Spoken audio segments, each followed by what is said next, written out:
Hola chicos y bienvenidos a una nueva clase virtual donde vamos a corregir los ejercicios del tema 11, concretamente a la segunda parte, los ejercicios del final del tema.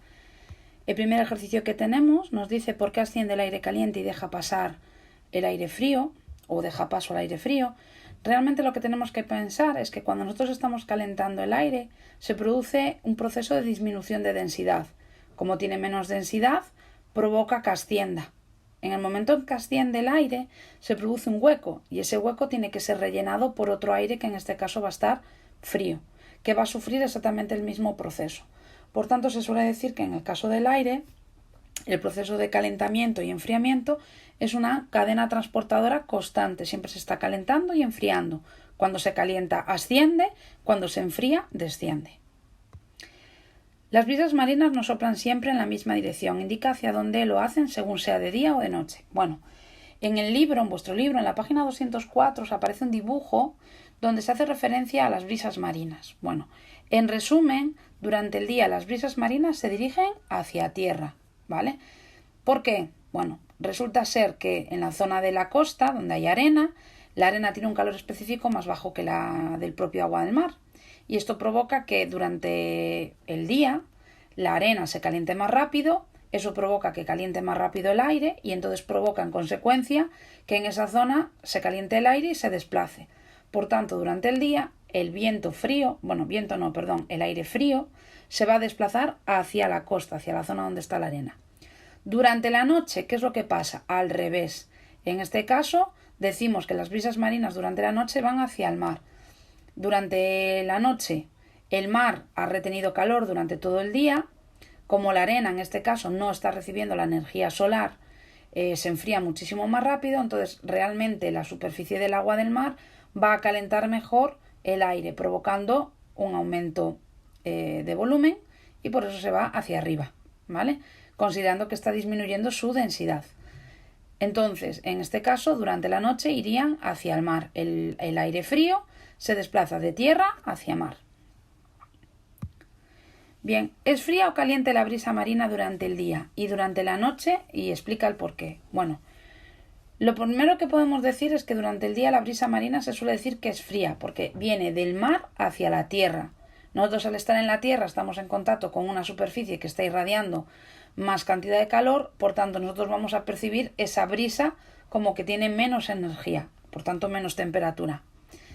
Esto tiene que ver con los calores específicos de los ejercicios que hicimos ya de arena y agua en la anterior tanda de ejercicios. Durante la noche se suele decir que la brisa es cálida. En este caso, la zona donde nosotros estamos es una zona donde ha bajado la temperatura, el mar sigue irradiando energía calorífica, por tanto calienta esa masa de aire y al ser desplazada hacia la tierra provoca que nosotros recibamos unas brisas, unas corrientes de aire con una temperatura un poquito más agradable, ¿vale? No podemos decir caliente, caliente, pero bueno, un par de grados superiores a los que es la temperatura propia de esa zona en la que nosotros estamos viviendo. Explica con un ejemplo si hace falta que haya aire para que se produzca la transmisión de calor por radiación. Bueno, lo primero que tenemos que contestar es que no, ¿vale? El ejemplo que os pongo es el del Sol. El Sol se encuentra a millones de kilómetros con respecto a la Tierra. Sin embargo, desde el Sol hasta la Tierra, aparte de esos miles de kilómetros, lo que hay es vacío. Sin embargo, nos llega la luz y nos llega la radiación. Por tanto, podemos decir que en el caso de la radiación es la única manera de transmitir o propagar el calor sin que haya un bien material. En la página 210 había un ejercicio que sé que algunos de vosotros os sacó un poco de quicio, había que darles muchas vueltas de tuerca. Yo he visto las contestaciones que me habéis dado, he visto la corrección del libro y bueno, os digo principalmente los cambios, ¿vale? En el apartado B lo que vemos es una llama, ¿vale? Lo que estoy haciendo es transmitir una energía que se va a pasar al gas, ¿vale? Que es lo que se va a incandescer. Por tanto, en este caso habría un calentamiento del hornillo. Entonces ahí habría conducción porque hay un material sólido, ¿vale? Y en el gas habría convección, ¿vale? Principalmente en la clave de corrección del libro lo que venía era el hornillo, ¿vale? Como el hornillo es metálico, en las antiguas cocinas los quitábamos para limpiar, ¿vale? Pues en este caso ese hornillo lo que va a tener es conducción en el apartado B. En el caso C, donde tenemos ese globo que estoy calentando con la ayuda de una vela aromática, bien, en este caso yo lo que estoy provocando es que el globo aumente de tamaño, se dilate, ¿vale? ¿Para qué? Durante el proceso de llenado de ese globo, yo lo llené a temperatura ambiente, lo que salió de mis pulmones.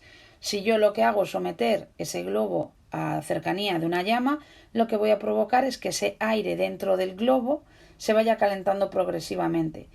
Al calentarse, disminuye su densidad y por tanto asciende. Entonces aquí se vería ese efecto, una porque iría ascendiendo y dos porque aumentaría de tamaño.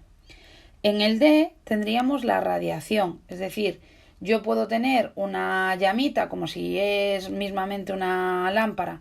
La zona próxima a esa llama o a esa lámpara va a estar siempre más caliente que la zona que no le llega esa luz, ¿vale?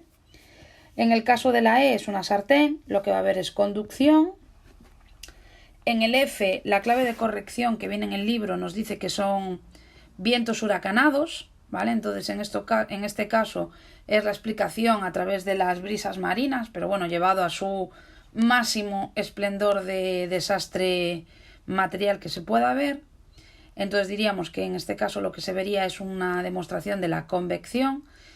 Y bueno, en el A varios me habéis alegado distintas cosas, otros muchos me lo habéis dejado en blanco. Bien, realmente aquí lo que se estaría viendo es un cambio de estado. Lo que pasa que está sobreforzada la foto para que os haga un poco dudar. Realmente es como si tuviera una varilla que se está derritiendo y están cayendo gotas, ¿vale? Lo que pasa que son esas gotas que se están rompiendo constantemente y se ven como si fuera una cascada de agua. Pero bueno, en principio se trataría de una varilla, ¿vale? Indica si son conductores del calor o aislantes los siguientes materiales. Bueno, para hacerlo más rápido os puse abajo una C para conductor, una A para aislante. El acero y el hierro son conductores, son metales, por tanto son buenos conductores. La madera y la tela son aislantes. El poliestireno y el plástico son aislantes, los dos proceden del petróleo. El corcho es un aislante. Y el vacío, supongo que lo habréis tenido que ir a buscar a internet. El vacío se considera un aislante perfecto, ¿vale? Ya que no hay ningún tipo de pérdida, ni a favor ni en contra. Pero bueno, simplemente con que me sepáis los otros ejemplos me llega. ¿Por qué se debe aislar térmicamente las viviendas? Pon ejemplos de las medidas que se deben tomar. Bueno, se deben tomar esta medida de aislar adecuadamente una vivienda para evitar tener pérdidas de calor, ¿vale? Durante el invierno, o tener que invertir demasiado en refrigeración durante el verano. Bien, para eso va a depender mucho del tipo de vivienda que tengamos, si es una casa, si es un edificio, ¿vale? Las más fáciles de asumir sería el tema de controlar las ventanas, que cierren bien, que cierren de forma hermética. La opción de poner ventanas dobles o sistema Climalit, que se llama. En el caso de las puertas que dan a zonas comunes, pues por ejemplo la puerta de la entrada de vuestra casa, en la medida de lo posible que no tenga muchas holguras. En el caso de que podamos manipular cómo se construye, imaginaros una casa, o si estáis haciendo una remodelación en vuestra casa, es fijaros cómo se está construyendo las cámaras que separan la fachada del edificio de vuestra casa con respecto a la parte interna. Si no están bien aisladas, os puedo asegurar que lo que vais a sentir son corrientes de aire constante. Y ahora vamos con otro de los ejercicios que os dio un poco dolor de cabeza. Vale, hay un apartado A, un B y un C. Yo voy a empezar por el C porque teóricamente es del que os deberíais acordar porque lo hicimos ya durante la primera evaluación. En este caso nos está preguntando a qué temperatura en Kelvin equivalen los 25 grados y los 39 grados Celsius o centígrados. En este caso, para pasar de grados centígrados a Kelvin simplemente hay que sumar 273, por tanto serían 298 y 312 Kelvin. Bien, en el apartado B lo que nos está preguntando es si yo te doy una temperatura en grados Fahrenheit, como esa persona que supuestamente tiene 102,2 grados Fahrenheit, esa temperatura aquí en España o en prácticamente todos los países de la Unión Europea no tiene significado. Entonces, ¿qué debemos hacer? Necesitamos transformar esa temperatura en grados Fahrenheit a grados centígrados. Para ello utilizamos la fórmula, la primera que os viene en el libro, ¿vale? En la página 211. Sustituyo el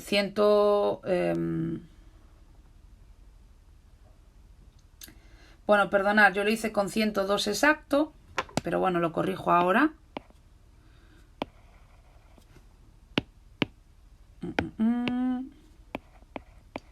102,2, 102,2 menos 32 nos da 70,20. Entonces 70,20 entre 1,8 nos da 39 grados. ¿Vale? Ya es una fiebre considerable. Y en el apartado A, que es quizá el más difícil, os está preguntando que calculemos la temperatura en Fahrenheit.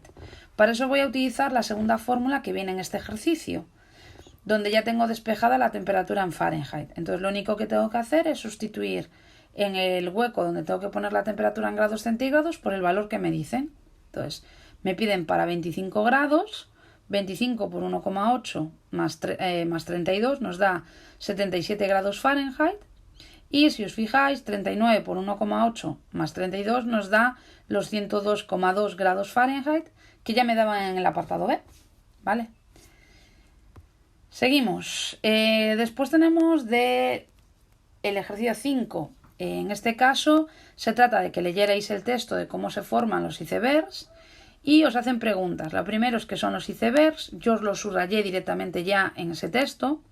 Son trozos de hielo desprendidos de la parte frontal de los glaciares. Luego, ¿por qué flotan en el agua de mar? Flotan en el agua de mar porque su densidad es inferior a la de esta. ¿Vale? En la C, ¿qué fracción del iceberg está sumergida? Lo tenéis en el color azul. La parte que se ve sobre el agua es solo la octava parte del volumen total del iceberg. Y con respecto al apartado D, busca información sobre algún accidente causado por un iceberg y descríbelo. A ver, sinceramente ha habido muchos accidentes debido a icebergs. El problema es que no todos están bien registrados. El más famoso o más conocido, o porque se ha llevado también al cine, es el caso del Titanic, que era un transatlántico que iba en dirección desde Southampton a Nueva York y que el 15 de abril de 1912 se hundió debido al choque lateral, ¿vale? No frontal, fue lateral, que tuvo con un par de icebergs. Bueno, ahí hay teorías conspiratorias, si fue uno o fue varios. En principio se habla de uno, pero no se puede calcular exactamente el tamaño de ese iceberg. Para que os hagáis una idea, es el accidente naval prácticamente del siglo XX con mayor cantidad de personas náufragas muertas. En este caso murieron 1.496 personas, ¿vale? De 2.000 y pico personas que llevaban, 1.496 murieron. Bien, el ejercicio número 6 lo podíais haber hecho en casa. Era un procedimiento típico de laboratorio. En un bol meto agua fría, en otro meto agua caliente y después, pasado unos minutos, esas dos manos las coloco dentro de un recipiente de agua tibia. Entonces, ¿qué sensación tendréis? Bueno, en la mano que pasa de fría a agua tibia tendremos una sensación de alivio, ¿vale? O de cosquilleo agradable que va a permitir que en este caso esa mano vaya adquiriendo progresivamente un poco más de temperatura.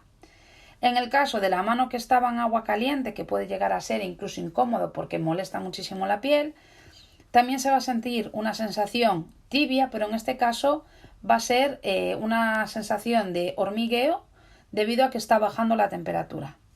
Bien, con respecto a la pregunta B, ¿por qué decimos que nuestra sensación de calor es relativa? Se puede decir por dos motivos. Una, porque no todo el mundo es igual de sensible. Y dos, depende de por qué lado lo estemos midiendo. Explico esta frase. Cuando medimos, por ejemplo, la temperatura de un biberón, hay gente que lo mide en la palma de la mano, hay gente que lo mide en el revés de la muñeca, hay gente que lo mide en el codo, ¿vale? Es decir, no todo el mundo tiene el mismo grado de sensibilidad. Va a depender también del grosor de la piel, de la cantidad de sensores de temperatura que tenga cada persona. Por eso podemos decir que es relativa. ¿Y qué debemos hacer para medir científicamente el calor? Usar un termómetro. El termómetro es lo único que nos va a permitir saber a ciencia cierta a qué temperatura se corresponde. Ahora, con respecto a las preguntas de verdadero o falso, vamos a ir razonándolas de una en una, ¿vale? La primera nos dice que el calor pasa de los cuerpos calientes a los fríos, verdadera. En la segunda nos dice los objetos calientes tienen menos energía interna que los fríos, falsa. Es la primera que tenéis escrita en la parte de abajo. Los objetos calientes tienen más energía interna que los fríos, debido a que sus partículas se calientan más, por tanto tienen más velocidad, por tanto al tener más velocidad pueden chocar más y generar más reacciones químicas. Por tanto, tienen más energía interna. En la tercera nos dice, si el agua de mar está a la misma temperatura que el agua de una piscina, ambas tienen la misma energía interna. A ver, voy a puntualizar dos cosas. Habéis algunos contestado que es verdadera. A ver, si yo estoy manifestando que esa situación se debe a que están a la misma temperatura, es decir, si el agua de la piscina está a 18 grados y el agua del mar está a 18 grados de forma exacta y constante, pues sí, efectivamente podremos decir que sí que se mantiene constante, ¿vale? ¿Qué es lo que ocurre? Que en el libro da una clave de corrección diferente. Dice que no se puede dar esta situación porque el agua dulce y el agua de mar tienen calores específicos diferentes, la extensión del agua de mar es muchísimo mayor, por tanto no podría darse nunca una situación de temperatura constante. Entonces, bueno, yo pongo la clave de corrección es falsa, pero si habéis puesto verdadera, desde el punto de vista que estáis hablando de misma temperatura, por tanto es misma energía interna, para mí. Luego, en la cuarta, todas las sustancias aumentan de volumen al calentarse, efectivamente es verdadera, solo que en algunas sustancias químicas es más visual esa dilatación, ese aumento de volumen, y en otras prácticamente es imperceptible. Y en la última, teniendo la misma cantidad de cobre que de aluminio, se enfría antes el aluminio. Bueno, la clave de corrección que da el libro es falsa. ¿Por qué? En este caso el cobre tiene menor calor específico, entonces quiere decir que va a oscilar muchísimo más. A mayor temperatura y poco tiempo se calienta antes, pero en el momento en que se empieza a enfriar también se enfría muchísimo más rápido. Y en el último que nos quedaba lo vamos a ir haciendo por orden, ¿vale? Os lo he puesto con colores para que os sea más fácil de entender. Fijaros, en el caso del calor seguimos la línea roja y nos viene al concepto energía térmica. En el caso del termómetro vemos ese verde pistacho. El termómetro se relaciona con la temperatura. El equilibrio térmico, lo vamos a ver en ese morado oscuro, es cuando se produce el equilibrio de igual temperatura. La dilatación, lo vamos a ver en ese lila clarito, se produce cuando hay un aumento de temperatura, un aumento de volumen. Celsius, ese verde oscuro, es la medida, vamos a decir, utilizada en Europa. Fahrenheit, la veis en ese amarillo chillón, es la que se utiliza para medir la temperatura en Inglaterra. El aluminio y el acero son elementos conductores, lo veis en ese verde clarito, al ser metales. En ese amarillo tostado vemos que la madera y el corcho se relacionan con el término aislante y que el calor del sol nos llega por radiación, lo vemos en rosa, ¿vale? Bueno, chicos, si tenéis alguna duda ya sabéis, escribirme un correo electrónico para no quedaros con ellas, ¿vale? Nos vemos en la próxima clase.